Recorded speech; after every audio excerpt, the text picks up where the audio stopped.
श्रीमद् भागवत महापुराण चतुर्थ स्कंद अध्याय 14 राजा वेन की कथा। मैत्रेय जी कहते हैं, विदुर जी, सभी लोगों की कुशल चाहने वाले भृगु आदि मुनियों ने देखा कि अंक के चले जाने से अब पृथ्वी की रक्षा करने वाला कोई नहीं रह गया है। सब लोग पशुओं के समान होते जा रहे हैं। तब उन्होंने माता सुनीता की सम्मति से मंत्रियों के सहमत न होने पर भी वेन को भूमंडल के राजपद पर अभिषिक्त कर दिया। वेन बड़ा कठोर शासक था। जब चोर डाकुओं ने सुना कि वह राजसिंहासन पर बैठा है, तब सर्प से डरे हुए चूहों के समान वे तुरंत ही जहां तहां छिप गए। राज्यासन पाने पर वेन आठों लोकपालों की ऐश्वर्य कला के कारण उन्मत्त हो गया और अभिमानवश अपने को बड़ा मानकर महापुरुषों का अपमान करने लगा। वह ऐश्वर्य मत से अंधा हो रथ पर चढ़कर निरंकुश गजराज के समान पृथ्वी और आकाश को कंपाता हुआ सर्वत्र विचरने लगा। कोई भी द्विजाति वर्ण का पुरुष कभी किसी प्रकार का यज्ञ दान और हवन न करे। अपने राज्य में यह ढिंढोरा पिटवाकर उसने सारे धर्म कर्म बंद करवा दिए।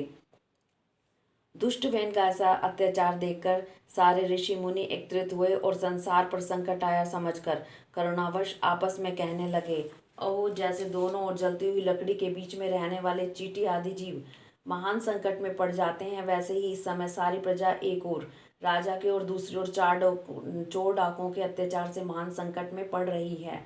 हमने अराजकता के भय से ही अयोग्य होने पर भी वेन को राजा बनाया था, किंतु अब उससे भी प्रजा को भय हो गया है। ऐसी अवस्था में प्रजा को किस प्रकार सुख शांति मिल सकती है।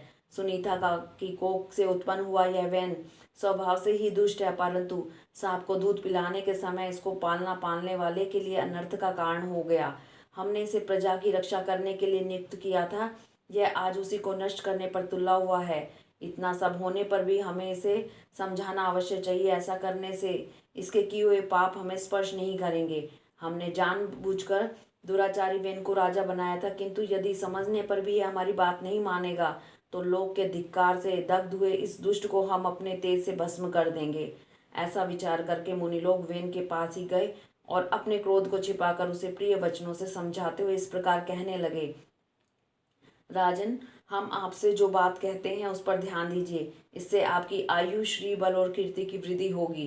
तात यदि मनुष्य मन, वाणी, शरीर और बुद्धि से धर्म का आचरण करे तो उसे स्वर्ग आदि शोक रहित लोकों की प्राप्ति होती है। यदि उसका निष्काम भाव हो तो भी वही धर्म उसे अनंत मोक्ष पद पर पहुंचा देता है। इसलिए वीरवर, प्रजा का कल्याण रूप वह धर्म आपके कारण नष्ट नहीं होना चाहिए। धर्म के नष्ट होने से राजा भी ऐश्वर्य से च्युत हो जाता है।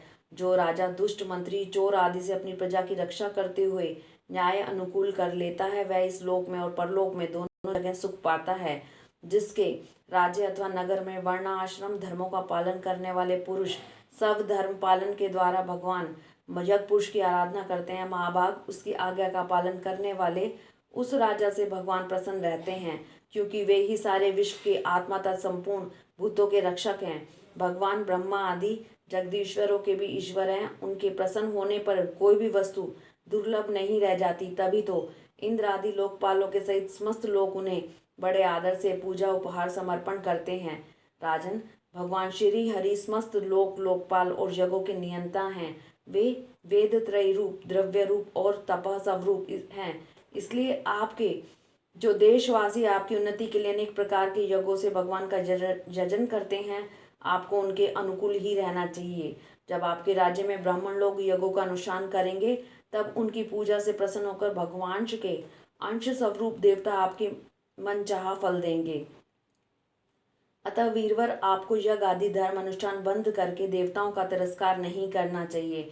वेन ने कहा, तुम लोग बड़े मूर्ख हो, खेद है। तुमने अधर्म में ही धर्म बुद्धि कर रखी है। तभी तो तुम जीविका देने वाले साक्षात पति को छोड़कर किसी दूसरे जार पति की उपासना करते हो। जो लोग मूर्खतावश राजा रूप परमेश्वर का अनादर करते हैं, उन्हें न तो इस लोक में सुख मिलता है न परलोक में। अरे, जिसमें तुम लोगों को इतनी भक्ति है वह यज्ञ पुरुष है कौन? यह तो ऐसी ही बात हुई जैसे उल्टा स्त्रियां अपने विवाहित पति से प्रेम न करके किसी पर पुरुष में आसक्त हो जाएं। विष्णु, ब्रह्मा, महादेव, इंद्र, वायु, यम, सूर्य, मेघ, कुबेर, चंद्रमा, पृथ्वी, अग्नि, वरुण तथा इसके अतिरिक्त जो दूसरे वर और शाप देने में समर्थ देवता हैं, वे सब के सब राजा के शरीर में रहते हैं। इसलिए राजा सर्वदेव में है और देवता उसका अंश मात्र है। इसलिए ब्राह्मणों, तुम मत्सरता छोड़कर अपने सभी कर्मों द्वारा एक मेरा ही पूजन करो और मुझी को बलि समर्पण करो। भला मेरे सिवा और कौन अग्र पूजा का अधिकारी हो सकता है। श्री मैत्रेय जी कहते हैं, इस प्रकार विपरीत बुद्धि होने के कारण वह अत्यंत पापी और कुमार्गगामी हो गया, उसका पुण्य क्षीण हो गया। इसलिए मुनियों के बहुत विनय पूर्वक प्रार्थना करने पर भी उनकी बात पर उसने ध्यान नहीं दिया। कल्याण रूप विदुर जी, अपने को बड़ा बुद्धिमान समझने वाले वेन ने जब मुनियों का इस प्रकार अपमान किया, तब अपनी मांग को व्यर्थ हुई देख वे उस पर अत्यंत कुपित हो गए। मार डालो, इस स्वभाव से ही दुष्ट पापियों को मार डालो। यह यदि जीता रह गया तो कुछ ही दिनों में संसार को अवश्य भस्म कर डालेगा। यह दुराचारी किसी प्रकार राज सिंहासन के योग्य नहीं है, क्योंकि यह निर्लज साक्षात यज्ञपति श्री विष्णु भगवान की निंदा करता है। जिसकी कृपा से इसे ऐसा ऐश्वर्य मिला, उस हरि की निंदा अभागे वेन को छोड़कर और कौन कर सकता है। इस प्रकार अपने छिपे हुए क्रोध को प्रकट कर उन्होंने उसे मारने का निश्चय कर लिया। वह तो भगवान की निंदा करने के कारण पहले ही मर चुका था, इसलिए केवल हुंकार से ही उन्होंने उसका काम तमाम कर दिया। जब मुनिगण अपने अपने आश्रमों को चले गए, तब इधर वेन की शोकाकुल माता सुनीता मंत्र आदि के बल से तथा अन्य युक्तियों से अपने पुत्र के शव की रक्षा करने लगी। एक दिन वे मुनिगण सरस्वती के पवित्र जल में स्नान कर अग्निहोत्र से निवृत्त हो नदी के तीर पर बैठे हुए हरि चर्चा कर रहे थे। उन दिनों लोगों में आतंक फैलाने वाले बहुत से उपद्रव होते देख वे आपस में कहने लगे, आजकल पृथ्वी का कोई रक्षक नहीं है, इसलिए चोर डाकों के कारण उसका कुछ अमंगल तो नहीं होने वाला है। ऋषि लोग ऐसा विचार कर रहे थे कि उन्होंने सब दिशाओं में धावा करने वाले चोरों डाकों के कारण उठी हुई भारी धूल देखी। देखते ही देखते समझ गए कि राजा वेन के मर जाने के कारण देश में अराजकता फैल गई है, राज्य शक्तिहीन हो गया है और चोर डाकू बढ़ गए हैं। यह सारा उपद्रव लोगों को धन लूटने वाला तथा एक दूसरे के खून के प्यासे लुटेरों का ही है। अपने तेज से अथवा तपोबल से लोगों की ऐसी कुप्रवृत्ति से रोकने में समर्थ होने पर भी ऐसा करने में हिंसा आदि दोष देखकर उन्होंने उसका कोई निवारण नहीं किया।